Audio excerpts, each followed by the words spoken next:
1a. We need to review something that goes all the way back, I believe, to grade 9. When you talk about intercepts, we're talking about where the graph crosses the axes. Axes is plural for axis. So I'm saying if the graph crosses the x-axis, then we call that place an x-intercept. If it crosses the y-axis, we call that place a y-intercept. Now, you need to understand that anywhere along the x-axis, y is equal to 0. In fact, that's the equation of the x-axis. And this throws my Math 30 students all the time for a loop. What's the equation of the x-axis? Y equals 0, not x equals 0. Because, and I don't know that you want to, muddy up your notes, but this point might be -4, 0. This point might be 1, 0. These are two x-intercepts because they're points on the x-axis. But what those points have in common is the y-coordinate is 0. So what that means is that, and I want to get rid of this,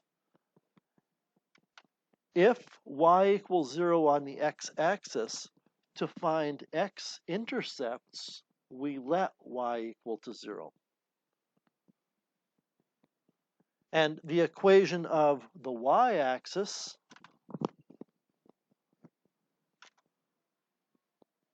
is x equals 0. So when we go to find the y-intercept, we're going to say x equals 0. And this is what your grade 9 and 10 math teachers have told you, is to find an x-intercept, you replace y with 0. Well, let's do that first. Then we'll worry about the y-intercept.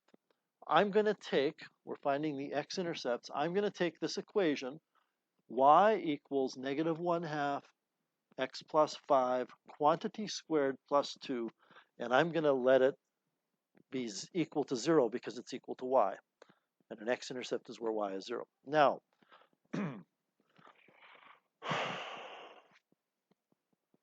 I want you to, well, I'll use this analogy. We are trying to rearrange this equation for x. But there are at least 3 things that are in our way.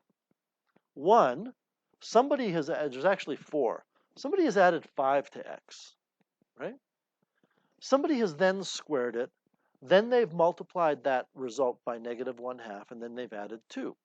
Now, when you rearrange an equation, you do the opposite of what was done to the variable that you're rearranging for. This is difficult to follow, but if you understand it, it's valuable.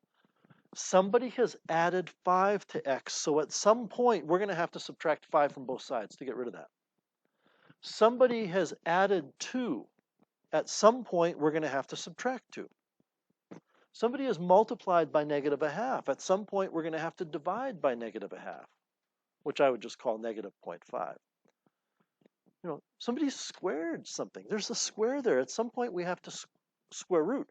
But here's the point. You can't just throw those 4 things that we have to undo into a barrel and mix them around and pick them randomly to undo.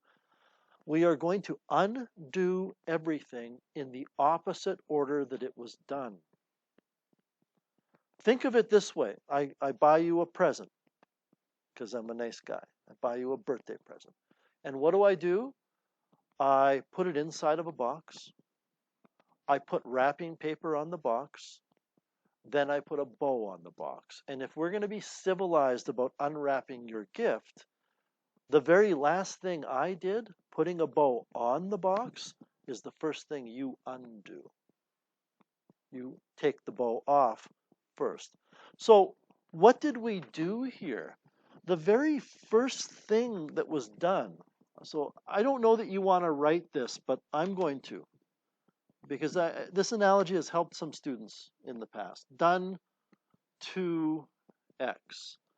The first thing that was done to x is 5 was added. The second thing that was done is it was squared. The third thing that was done is we multiplied by -0.5. I'm just going to use decimals here. And the final thing that was done The final thing that was done was we added 2. So to undo those, we have to start at the bottom of the list and undo all of them in the opposite order that they were done. In other words, the first thing that happens is you subtract 2 from both sides. And by the way, I hope many of you would be able to rearrange that for x anyway, without this analogy. But we subtract 2 from both sides and we get negative 2 equals negative 1/2 times x plus 5 squared. Now, a lot of 2's.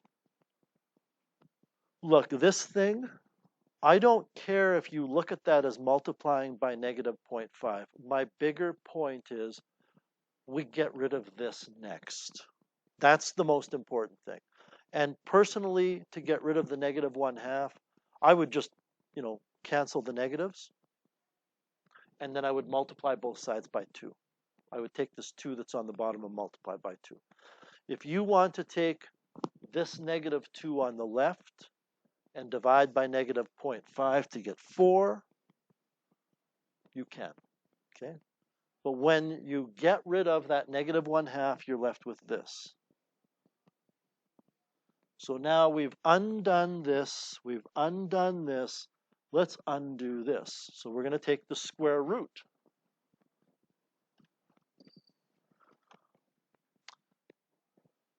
of both sides. The square root of 4 is 2, and then we get x plus 5. I'm going to pause there. Does that look okay so far? And everybody in the room would say yes.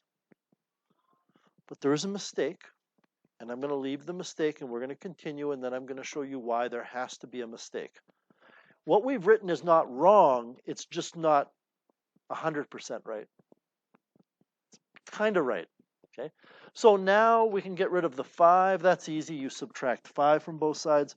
And I would probably argue to you that I don't think you need to show all of your steps here. We get negative 3, right? Okay. Well, let's graph this on the graphing calculator. This is an x-intercept, right?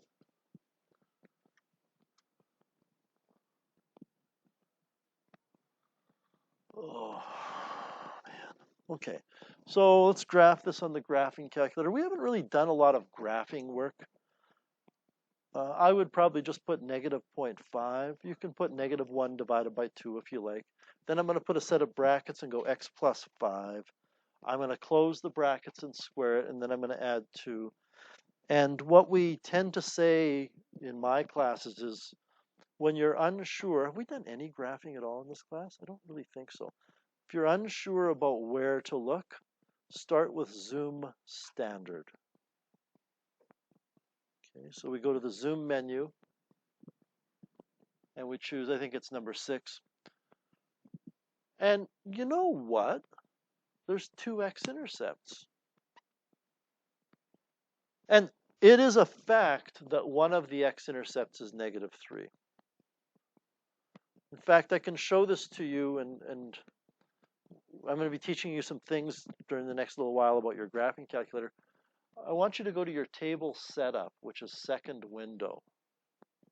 I'm guessing that your table setup has this word auto highlighted, right? That's good.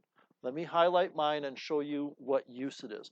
How many of your table setups start at 0 and then the next number is 1? That's telling the calculator that we're going to generate a table of values using, I think we might have done this with sequences.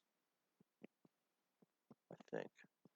We're going to start with x equals 0 and go up by 1. So if I go second graph to look at my table, I can see that when x is negative 3, y is 0, and that's an x-intercept. But I notice something, that when x is negative 7, y is 0 as well. And this is an important aspect behind math. If there are 2 x-intercepts, then we should have got 2 x-intercepts. We've done something wrong. And I'm going to ask you at this point right here, what was done wrong? I wrote down something which is technically right, but there's more to it.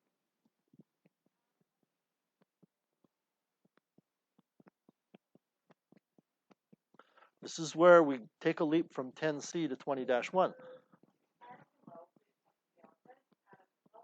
I would like everybody to figure out the answer to this equation. I want you to solve this equation for x.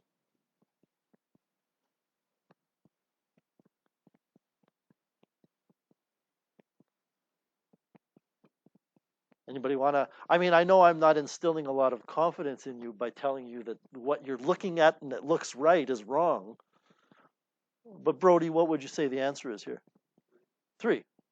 Okay. And what I'm going to tell you is that's not exactly correct. X equals 3, that's true. But there's another value of x that makes that equation true. What other number could you square that would still give you 9? -3. So from now on, everybody, this is what changes in Math 20. When you take the square root, you write that. You write plus or minus. That's how we read it. This means positive or -3. It literally means x equals 3 or -3. And by the way, because it's going to come up later at some point, the word or in mathematics, if I say you're going to eat a banana or an apple, in math, that means you can eat the banana, or you can eat the apple, or you can eat both. Because if you eat both and somebody comes in and says, did Brody eat an apple or a banana? I say, yeah, you ate one of them. So it could be one or the other or both, okay? So the problem here is we should have written plus or minus. And now what happens is this equation becomes 2 equations. It becomes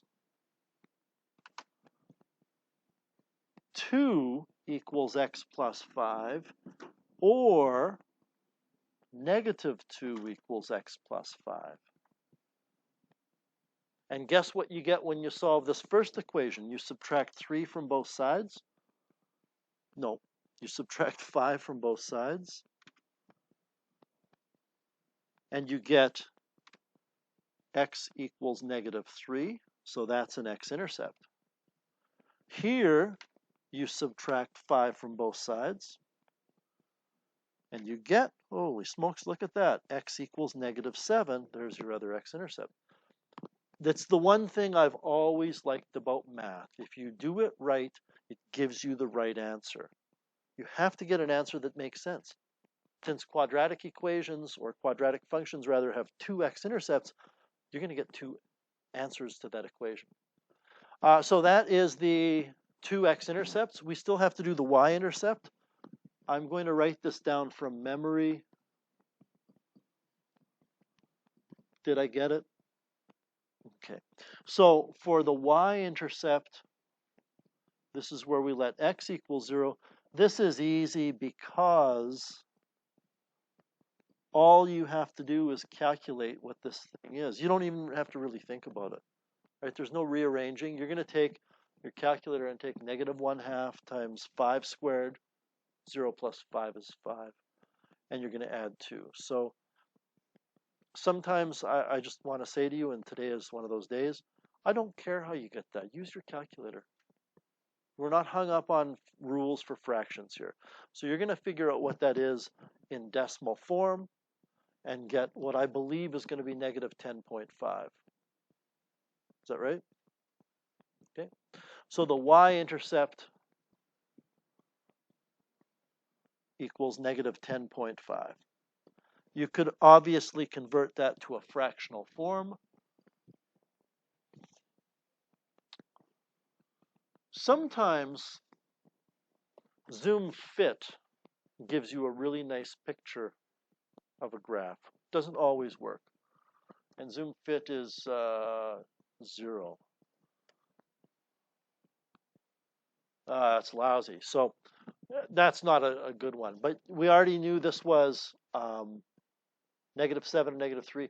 The y-intercept is negative 10.5. I'm going to go back to Zoom Standard, and I'm going to increase the window setting just a little bit.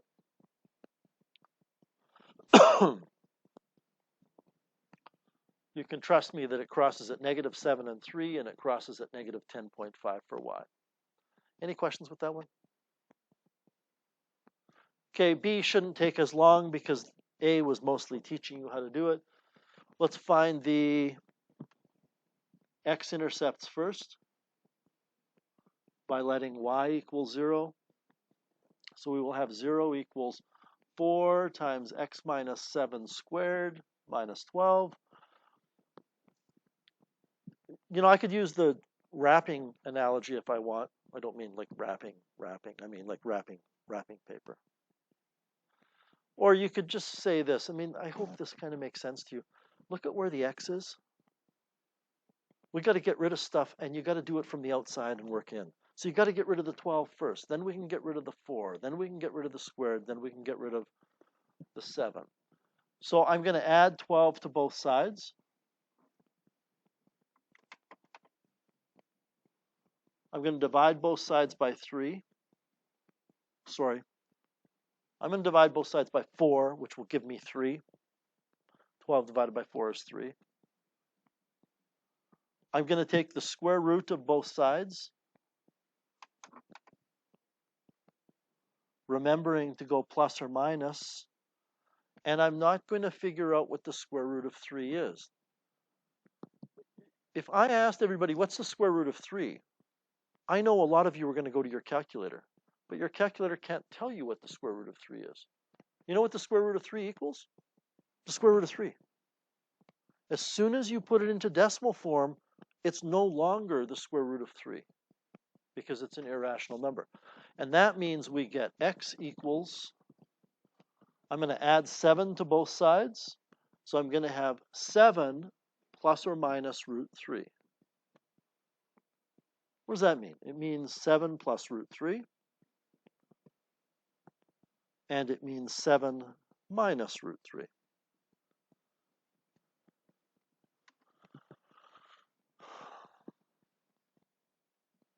I might need your help here. 4 bracket x minus 7. No, I think I remembered it. Minus 12.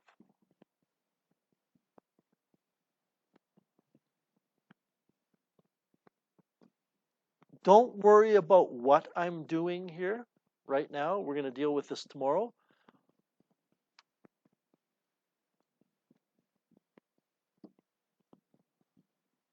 But I am going to find those two x-intercepts and show them to you on my calculator, okay?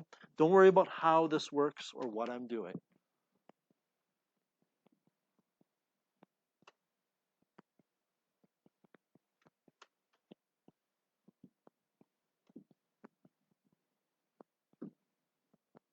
Here's one of the x-intercepts, 5.27.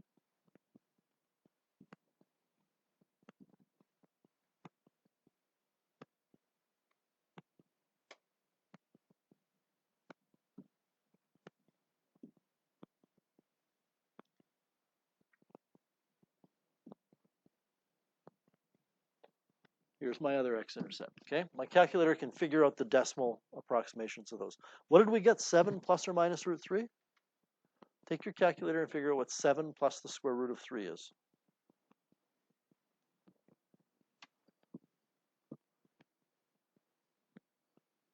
It's that number, isn't it? Better be anyway, is it? Okay. And figure out what 7 minus the square root of 3 is. Should be this number. Let's finish this question by finding the y-intercept. Y is equal to 4 times x minus 7 quantity squared minus 12. That's what it is, okay. So for a y-intercept, we let x equal 0, which means you get the y-intercept is 4 times 0 minus 7 quantity squared minus 12. And you have to figure out what that is. Don't forget when you're squaring that negative 7, because 0 minus 7 is negative 7.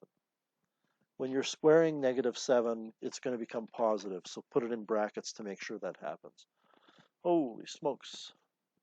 49 times 4 is 196, 184. The y-intercept is 184.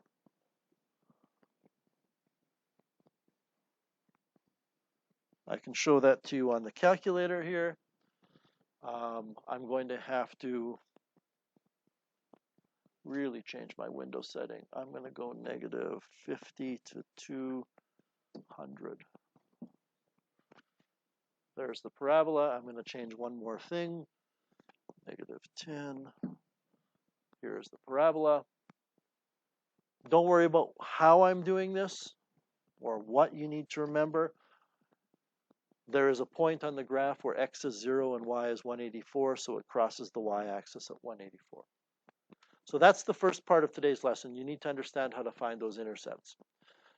The second part, determine the equation of each parabola. Wow. This could be a problem, everybody, that if you approach it as a puzzle, you will never be successful at this. If you want to find the equation of a parabola, then you need to know the values of A, P, and Q. All right? That's a given. There's no other way to do it. And what I'm going to show you here this afternoon in finding these parameters is going to be exactly how we do it in 30. Okay? The first thing is we know what P and Q are, don't we? Because look at where the vertex is. The vertex is at -3, 0, and the vertex is at P, Q. So we know P is -3 and Q is 0. Yep. Do you have a different picture? Okay.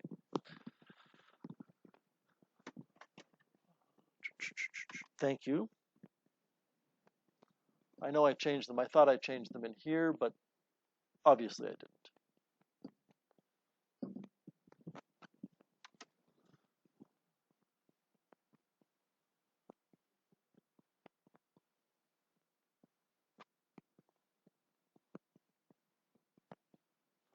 Okay.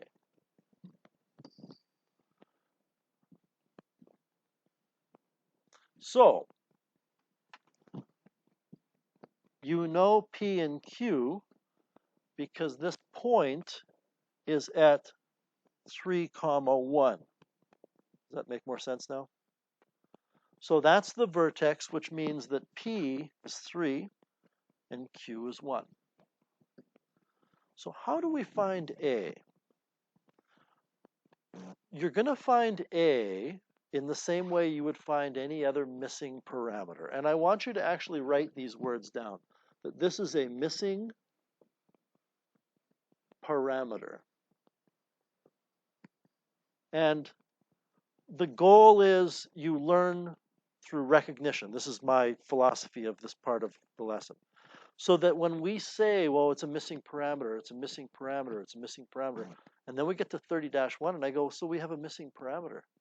The parameter might be called B, but it's a missing parameter. You're going to solve it in the same way you do it here. So what we are going to do is load in the parameters that we know into, I guess I can use that, into our vertex form. And let's take a look at what happens. We end up with y, whoops. Oh, come on. There we go. We end up with y equals a, which we don't know, times x minus p squared, and p is 3, plus 1. So do you see that it's a missing parameter? We don't know the value of a. If you knew the value of a, you would be done the question. So here's how you find a missing parameter. You load into the function an ordered pair for x and y. All of these points are points on the parabola because they make this equation true. So if I were to put in this point or this point, I would be able to find a. So this point, for example, is at 2, 4. 2, 3, 4. Do you agree that's at 2, 4? So I'm going to put in 4 for y. This is maybe, I should do this. What 2, 4 means is when you put in x equals 2, you have to get y equals 4. That's why it's a point on the graph. So I put in 4 for y. I put in 2 for x. And I can figure out what a is.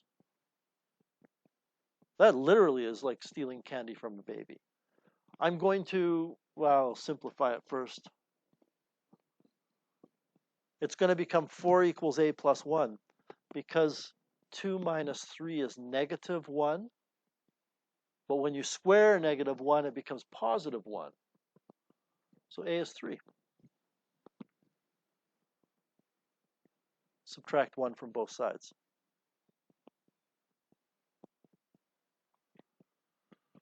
So what is the answer to the question? Y equals a times x minus p quantity squared plus q. In other words, once you've determined a, just put it back into the equation, and that's your answer.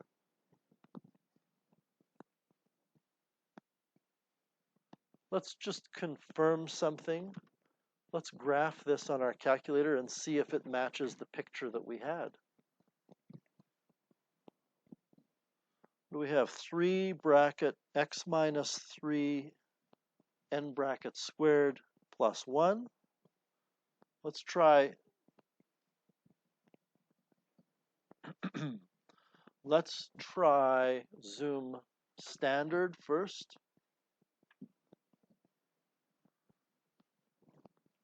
Does it have a vertex at 3, 1?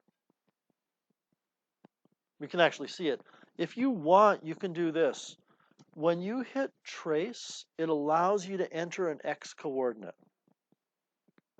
So if I go trace and enter 3, then it tells me that it goes through 3, 1, and that's the vertex.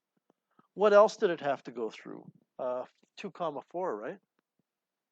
So if I put in trace 2, it gives me 4.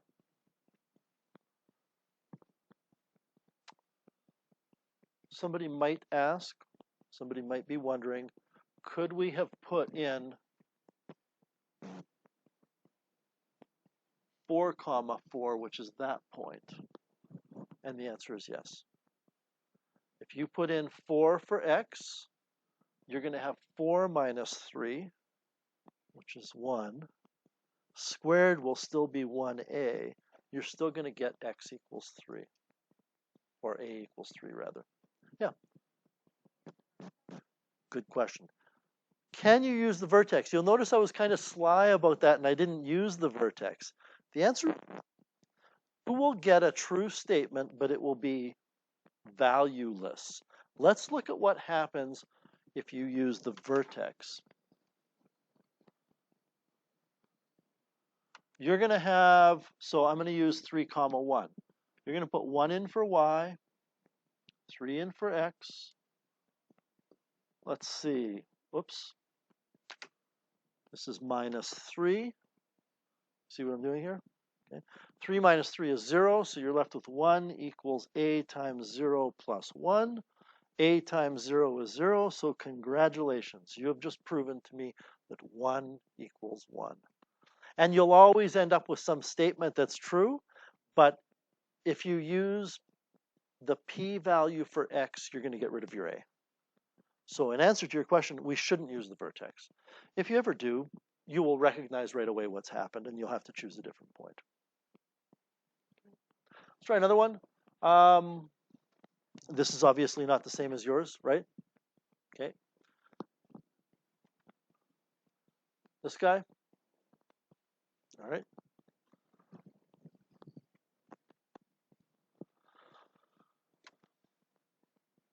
So what do we know? Well, we know P, comma, Q is -2, 1. There's the origin, 2 to the left and 1 up, which means P is -2, Q is 1, A is a missing parameter, right? I'm not going to write it down every time. So when we load those into our vertex form, I want everybody to just stop and watch as I write this. A brackets, and look what I do here. X minus -2 quantity squared, right? I'm subtracting a negative, it becomes plus. Plus 1. So what are we going to do here? I guess we're going to have to load in either this point, which is -4, -2 for x and y, or this point, which is 0, -2. I think I want to go with 0, -2 because 0 is a nicer number to work with. So again, what does this point mean? It means that here's the graph, or no, better yet, here's the equation. It means that when you put x equals 0 in, you get y equals -2 out. That's what it means. So I put in 0 for x. I get -2 for y. Let's simplify this.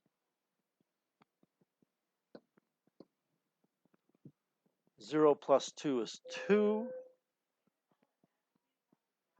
2 squared is 4.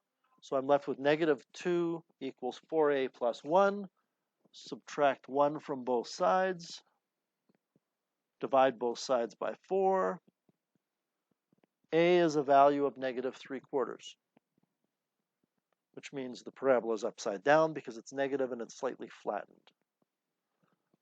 So the equation is y equals -3/4 x minus -2 quantity squared plus 1.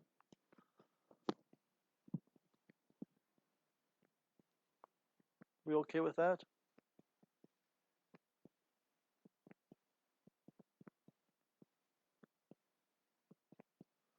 So look at the next example. That's yours. How is this any different than the previous two examples? The only way it's different is that you don't have a picture giving you the information. If the vertex is at -2, 5, then that means that this is the equation of the function, because p must be -2 and q is 5. If it passes through 2, 7, that means when x is 2, y is 7.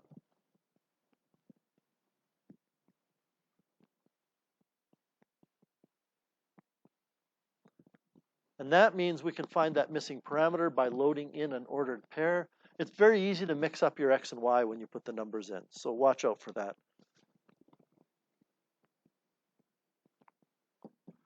So what I would like everybody to do, please, is to solve that for A.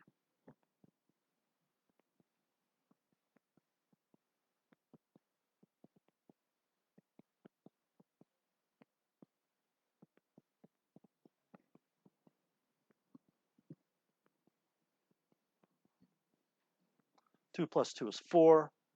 4 squared is 16. Grade 6 or 7 equation that we're looking at right here. 7 equals 16a plus 5. Subtract 5 from both sides and have 2 equals 16a. So a is equal to 2/16 or 1/8. Which means the equation is y equals 1/8 x plus 2 quantity squared plus 5. Any questions about the math with that example? So now let me show you what this might look like on an exam. And it will demonstrate to you that you have no room for error in this question, because I can easily make this a numerical response question. And I can give you the picture of the graph, and then I can say the equation of the graph is y equals a over b x plus c squared plus d. What are the values of a, b, c, and d?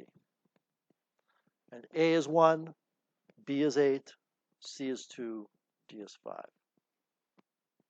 So sooner or later, you're going to encounter questions like that. I believe that takes us to question 3, which is relatively quick here. I want everybody to think about how I know that there's 2 x-intercepts here. I want everybody to give some thought as to how I know there's only 1 x-intercept here, and how I know there are 0 x-intercepts here. And I can do it that quick without graphing it. I guess I'm kind of picturing it in my head. And maybe we'll start with this. Can anybody tell me why I know this will not have any x-intercepts?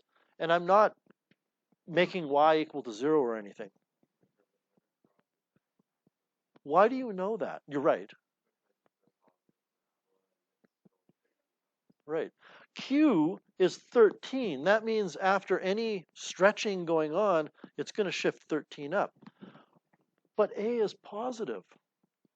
I don't care where the y-axis is. This is a parabola that opens up, and its vertex is above the x-axis. It can't cross.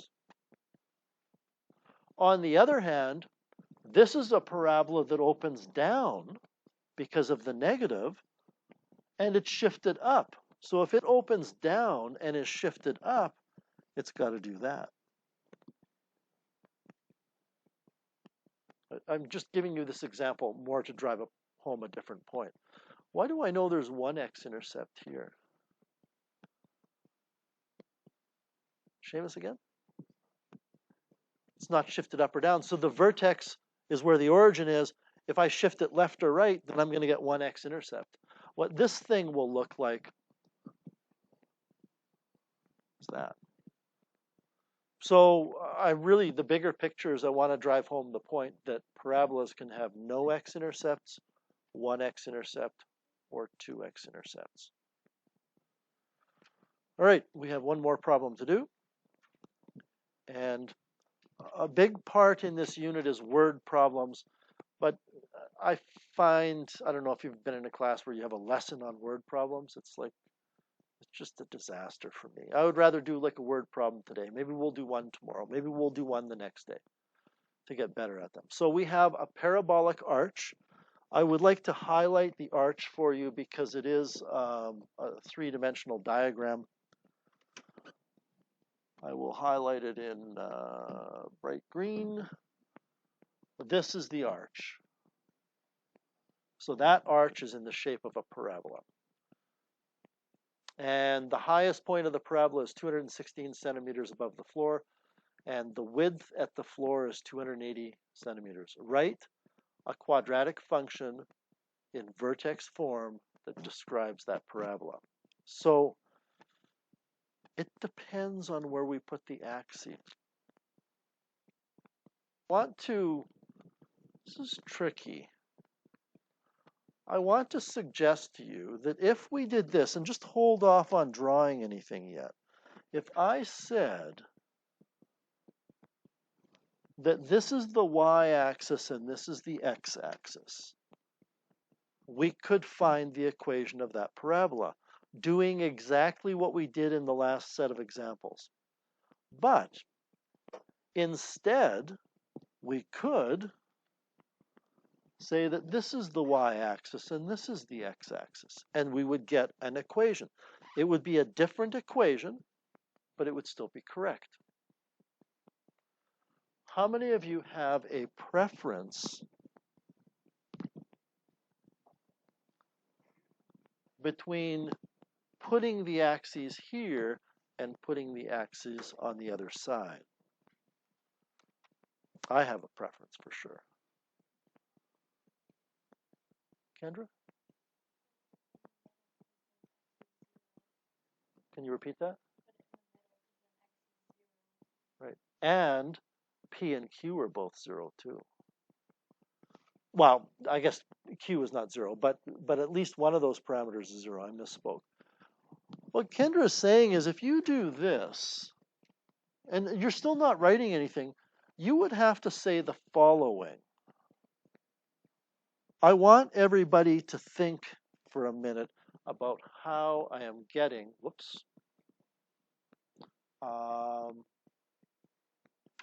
about how I am getting these numbers for P and Q with this diagram.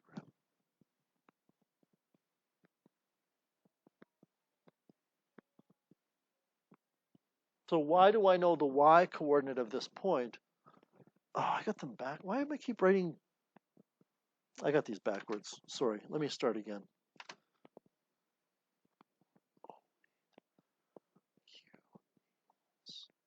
Oh, man. I'm just not having a good day. I had the 140 right. Let's start with this, and I apologize. How many of you see that the y coordinate of this point is 140? It's half of 280, right? We know parabolas are symmetrical, so this has to be equal to this distance, so this is 140. The y coordinate of that point is 216. Okay? And I know I caused a whole bunch of confusion by writing 108 and then 180, and I don't know where my mind was at there. I apologize. Do these two parameters make sense to you? Okay. If we did this, which is what I would prefer and what Kendra would prefer, P would be 0 and Q would be 216. It will be a simpler function to work with, but it wouldn't be wrong on a written response question. Before we do this, and it won't take long, if this were a multiple choice, I would put the axes on and tell you which one to do. Okay? But I would prefer to do this, and that's what we're going to do.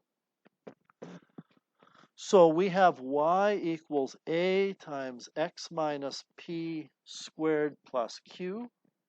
This is p comma q, the vertex, which will be at 0 comma 216. The x coordinate of the vertex is 0.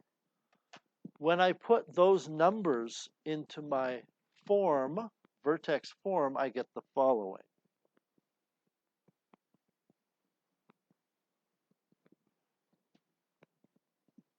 Which, I mean, we simplify. In math, simplify means don't make things overly complicated. If I said I wanted a dozen donuts, I don't say go to Tim Hortons and get 12 minus 0 donuts. I just say 12 donuts. X minus 0 is x. That's all there is to it. So we're left with y equals ax squared plus 216. So we have a missing parameter. What point can we use?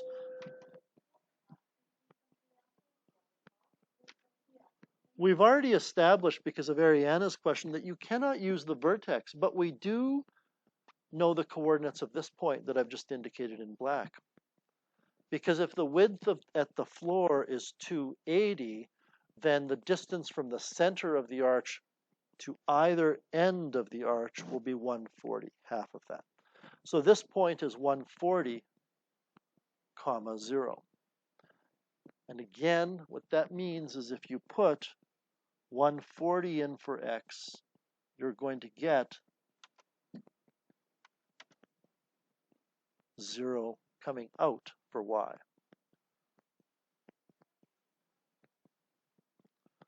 Let's do that. 0 for y equals ax squared, a times 140 squared plus 216. So we're going to have to subtract 216 and divide by whatever 140 squared is.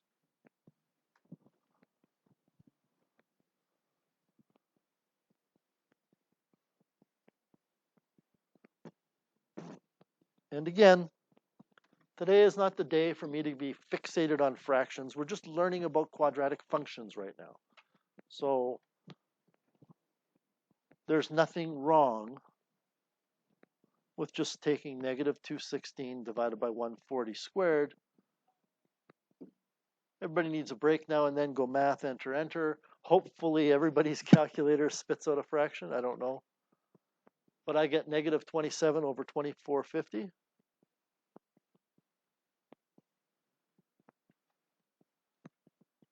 Anybody else? Okay, good. Negative 27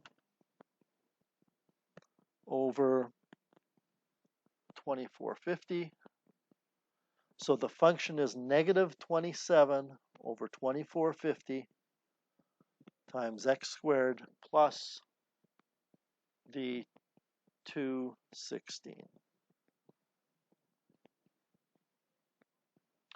Just so you guys know, had you chosen the other place for the axes, you would get the same value of A, but the P and Q would be different. It would still work. So now, one final thing. I know it's been a long lesson, but let's take a look at the last question. The last question says, how high is the archway 50 centimeters from the outer edge? So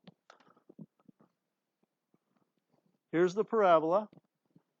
The question is, if we were to go 50 centimeters this way, what's the height? That's what the question is. I want everybody, please, to figure out what the x coordinate of that point is that would be 50 centimeters from the outer edge.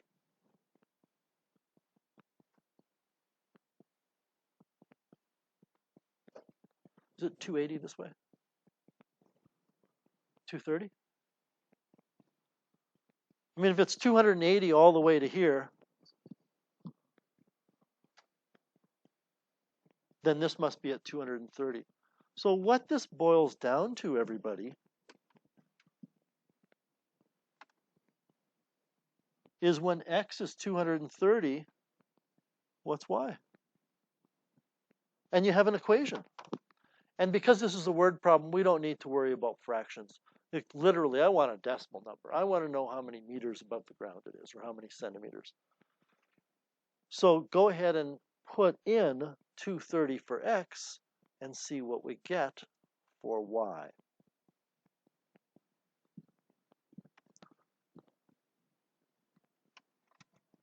We'll have y equals negative 27 over 2450 times, what do we say, 230 quantity squared plus 216.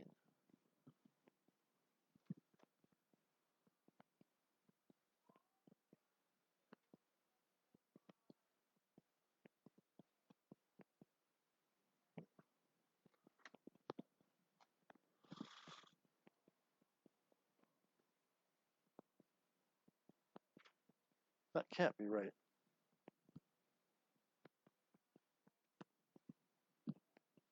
Is that what you're getting? Yeah. Did I? Oh, right, I did. Thank you, Kendra. The axis is here. That's the one we did, right? Sorry. Good catch, Kendra. So this was actually only 140, wasn't it?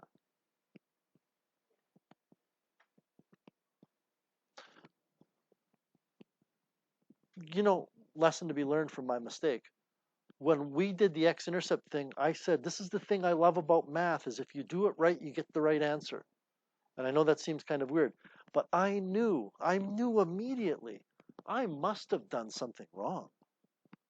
Because the height can't be negative. And Kendra found it before, and I would have been puzzling at it for a while, before I did. So this is actually 90 for x, isn't it? 140 minus the 50 is 90. That's better. Brody, the questions that we're working on are the ones outlined in your handout. It says what's for homework, okay? Have fun.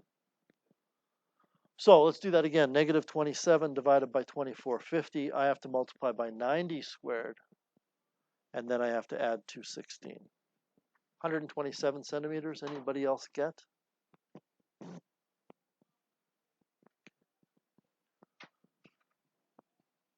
Again, it's up to you. If it doesn't tell you where to put the axes, it's up to you to decide.